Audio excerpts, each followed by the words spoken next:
Hi partner.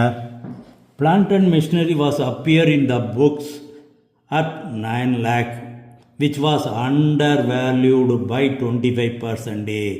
அண்டர்வேல்யூடுனா ஏற்கனவே அங்கே எழுதியிருக்க மதிப்பு மார்க்கெட் மதிப்பை விட குறைவாக எழுதியிருக்கிறாங்களாம். எவ்வளவு? 25%.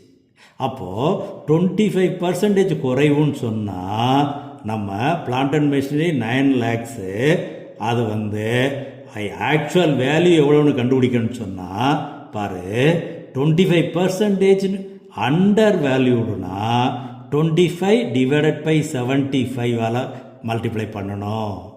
That is 100. 20%னா 100, 25 by 100, அதில் அந்த 25 கழிச்சு 75, தட் இஸ் 3 lakh. இது குறையா மதிப்பிட்டிருக்காங்க. அப்போ ஆக்சுவலாக மார்க்கெட் வேல்யூ 12 lakh இருக்குது, ஆனால் 9 lakh தான் மதிப்பிட்டிருக்காங்க. 3 lakh குறையா மதிப்பிட்டிருக்காங்க. இப்போ என்ன கேள்வி?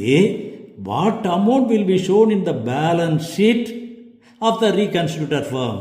ரீகன்ஸ்டியூஷன்னா அது அட்மிஷனோ ரிட்டையர்மெண்ட்டோ சேஞ்ச் எதாக இருந்தாலும் சரி, பேலன்ஸ் ஷீட்டில் எவ்வளவு காட்டணும்? ஏற்கனவே 9 lakh எழுதியிருக்காங்க, அது குறைஞ்ச மதிப்பு.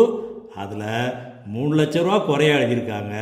அப்போ 12 லட்ச ரூபா நியூ பேலன்ஸ் ஷீட்டில் காட்டணும். That is the correct answer. Then A is the correct answer.